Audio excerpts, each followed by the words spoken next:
पाठ्यपुस्तक में कविवर पद्माकर के ऋतु वर्णन से संबंधित व्याख्यान के दूसरे भाग में आज हम चौथे पद का अध्ययन शुरू करेंगे।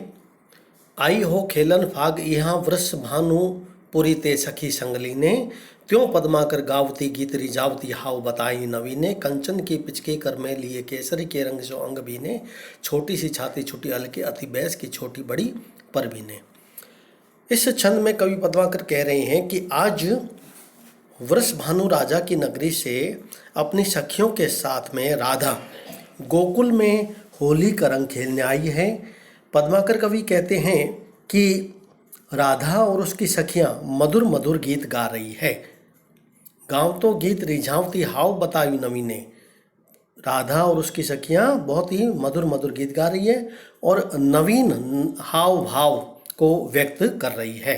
हाव बतावे नवीने, अपने हाव अनुभाव जो शारीरिक क्रियाएं हैं उनका चित्रण वे नवीन ढंग से कर रही हैं और संपूर्ण उनके इस दृश्य से हमारा मन आकर्षित हो रहा है और वे सभी के मन को आकर्षित कर रही है।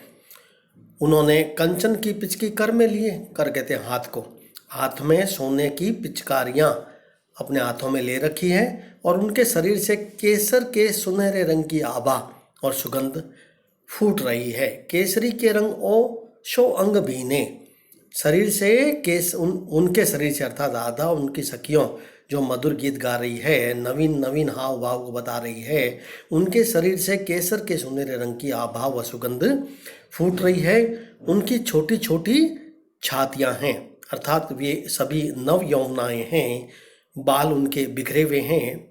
छोटी सी छाती छोटी अलके, है ना, नव यौवनाओं की छोटी छोटी छातियां हैं, बाल उनके बिखरे हुए अलके, है ना, घुंघराले बाल बिखरे हुए हैं और आयु में वे छोटी हैं। बैस की छोटी, बैस कहते हैं आयु, बैस की छोटी बड़े परवीन है। आयु में हालांकि वे छोटी लग रही है किंतु है बड़ी सभी परवीन, प्रवीण हैं, चतुर हैं और अपने समस्त हाव भाव और क्रियाओं से सभी के मन को आकर्षित कर रही है।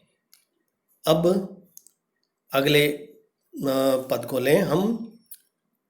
शीच ब्रज चंद पे चलियो मुख चंद जाको, चंद चांदनी को मुख मंद शो करत जात, कहे पद्मा करत्यों सहज सुगंध ही के, पुंज मन कुंजन में कुंज से भरत गात। कवि पद्माकर कह रहे हैं कि ब्रज के चंद्र श्री कृष्ण के प्रति आकर्षण से भरी हुई जो राधा है वह इस प्रकार चली आ रही है कि उसके सामने चंद्र रूपी मुख के सामने चंद्रमा की चांदनी भी मुखहीन लग रही है, मंद और शोभा रहित लग रही है। कवि पद्माकर ने इस कवित्व में नायिका राधा के अपूर्व सौंदर्य का चित्रण किया है। जब राधा सज धजकर बाल चंद्र श्री कृष्ण से मिलने जाती है तो उसका मुख रूपी जो चंद्रमा है, उसकी जो कांति है, उससे चंद्रमा की जो चांदनी है वह भी फीकी पड़ जाती है। यहाँ रूपक और उत्प्रेक्षा का बहुत सुंदर प्रयोग किया गया है पद्माकर के द्वारा।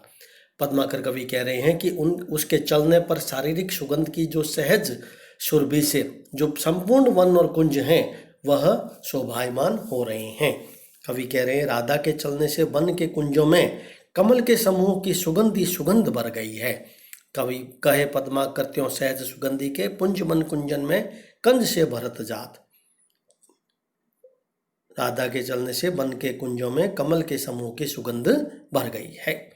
प्यारी राधिका चलते समय जहाँ भी पाँव रखती है वहाँ ऐसा लगता है, पुंज वन कुंजन में कुंज से भरत जात, जहाँ भी वह पैर रखती है वहाँ ऐसा प्रतीत होता है कि जैसे सुंदर मजीठ के घड़े लुढ़क रहे हो, मजूल मंजीठी के माठ से ढरत जात। प्यारी राधिका जहाँ जहाँ चरण कमल लगती है वहाँ सुंदर मजीठ कहते हैं लाल रंग से भरे हुए जो घड़े होते हैं ना, वह जैसे ढलक रहे हैं वैसे वैसे उसके चरण कमल जहाँ जहाँ पड़ रहे हैं ऐसा महसूस होता है कि सुंदर मजीठे अर्थात लाल रंग से भरे हुए घड़े ढुलक रहे हैं। बारन ते हीरा सेत सारी की किनारन में, हारन ते मुक्ता हजारन झरत है। राधिका के चलने से उनकी साड़ी में किनारियों से हीरे और हार से हजारों मोती जैसे जड़ते हुए चले जा रहे हैं। कवि पद्माकर के कहने का तात्पर्य है कि साड़ी के किनारों पर अनेक जो हीरे, शुभ क्रांति वाले जो माणिक मोती लगे हुए हैं, वो उसके चलने से वे झरते जा रहे हैं। अर्थात नायिका, राधा नायिका जब गमन करती है, जब वह चरण कमल को रखती हुई आगे आगे जैसे जैसे बढ़ती है, तो वैसे वैसे उसने अपनी साड़ी में जो शुभ्र कांति वाले हीरे और हृदय में जो हजारों मोतियों से जो हार पहन रखा है, वह उसकी जो चमक है वह बिखर रही है और वे झरते जा रहे हैं। ऐसा प्रतीत होता है कि वे जैसे स्वयं ही वे हीरे मोती झर रहे हो। यहाँ पद्माकर ने राधा के सौंदर्य का आकर्षक और मनोहारी चित्रण किया है। अलंकारों में रूपक, उपमा, उत्प्रेक्षा, अतिशोक्ति का वर्णन बहुत सुंदर तरीके से पद्माकर के द्वारा किया गया है।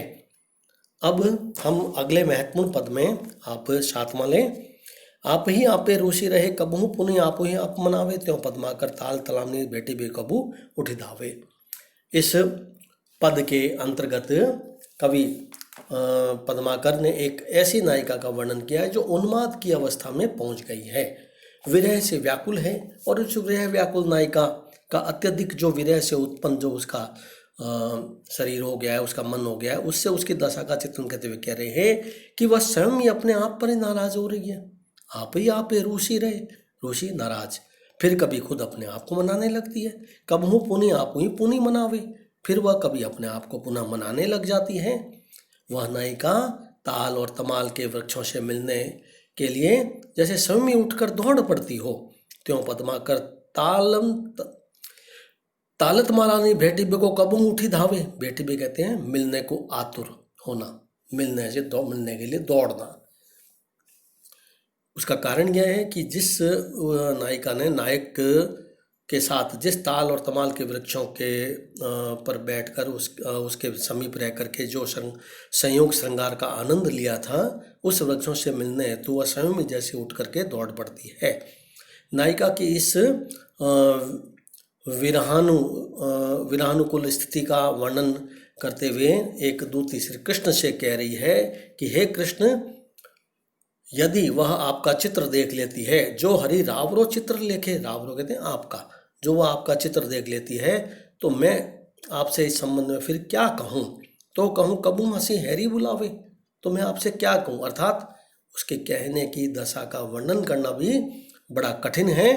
वह इतनी उन्माद की अवस्था में पहुँच गई है कि कभी तो वह कबू हंसी हैरी बुलावे, कभी वह हंसकर ना प्रेम पूर्वक आपको बुलाने लग जाती है। और व्याकुल बाल सुबाल निशो कहो चाहूँ कछु तो और ही कछि आवे। वह ऐसी व्यथित वह ब्रजबाला अपनी सखियों से कुछ जब कहना चाहती है, लेकिन उन्माद की अवस्था होने के कारण से वह क्या कहना चाहती है कुछ और कह देती है, जो वह कहना चाहती है वह भूल जाती है, उसकी जगह किसी दूसरी बात को कह देती है। व्याकुल बाल स्वाल नहीं सो कहो चा कछु तो कछु कवि आवे, कछु तो कछु कही आवे, जो कुछ कहना कुछ चाहती है और कह कुछ देती है। तो इस पद में नायिका की प्रेम की दीप्ति का जो वर्णन है, उसकी उद्भावना में कवि और पद्माकर की मौलिकता के दर्शन होते हैं। उपमा अलंकार की छटा जो है वह द्रष्टव्य है हमारे सामने। उक्त पद के अंतर्गत तमाल के वृक्षों के पास नायिका का जाना, कृष्ण की के चित्र को देखकर बड़बड़ाना, हंसना आदि सभी उसकी उन्माद अवस्था के द्योतक माने जा सकते हैं। अगले पद के अंतर्गत हम जो 8वां पद है, पहले आप उसका अध्ययन करें, उसके पश्चात हम उसकी व्याख्या करेंगे। पहले आप स्वयं उसको थोड़ा सा पढ़ें, अध्ययन करें। आज बरसाने की नवेली अलबेली वधू, मोहनी बिलोकनी को लाज कवे लवे रही। कवि कह रहे हैं कि आज बरसाने की नई नवेली व अलबेली स्त्रियां भगवान श्री कृष्ण के आकर्षक रूप को देखने के लिए समस्त लोक लाज लज्जा को छोड़ रही है। आज बरसाने की नवेली अलबेली वधुआ मोहन बिलोकी बे, मोहन श्री कृष्ण को आकर्षक रूप को देखने के लिए लाज काज लवे रवि, समस्त लोग लाज लज्जा आदि को छोड़ रही है। छज्जा छज्जा झांकनी जरोखनी, है चित्रसारी चित्रसारी चंद सम हुए रही। वे स्त्रियां प्रत्येक छज्जे झरोखे चित्रसारी से झांक झांक कर श्री कृष्ण के अद्भुत रूप सौंदर्य का पान कर रही है। कहे पद्माकर त्यों निक्षो गोविंदता ही तहाँ तहाँ एक टक ताकि धरी द्वय रही। कवि पद्माकर कह रहे हैं कि ज्यों ही गोविंद श्री कृष्ण उधर से निकलते त्यों ही उनको देखने के लिए वे वहाँ की एक टक एक नज़र से उन्हें देखती रहती है और लगातार एक टक देखती हुई ऐसा लगता है जैसे वो 2 घड़ी तक खड़ी रह रही है। ताकिया घड़ी द्वय रही 2 घड़ी तक वह जैसे खड़ी रही है। छज्जा वारी छक्की सी उचकी सी उज्जोगा वारी चित्र कैसी लखी चित्र सारी वारी रही नहीं। स्त्रियां उचकी सी हो गई है और उस चित्र सारी श्री कृष्ण को देखने के लिए स्त्रियां तो स्वयं ही जैसे चित्र में लिखी हुई चित्र सारी की तरह स्तब्ध व जड़बद्ध हो गई है।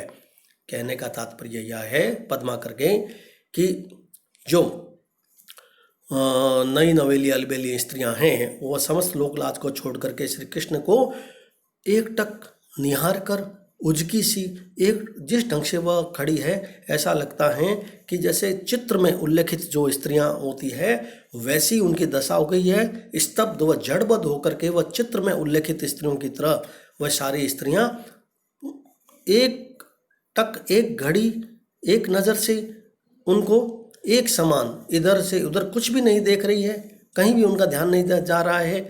चित्र में उल्लेखित जो स्त्रियां हैं वैसी वे दिखाई दे रही है। अनुप्रास और उपमा अलंकारों का वर्णन यहाँ पर कवि पद्माकर के द्वारा किया गया है।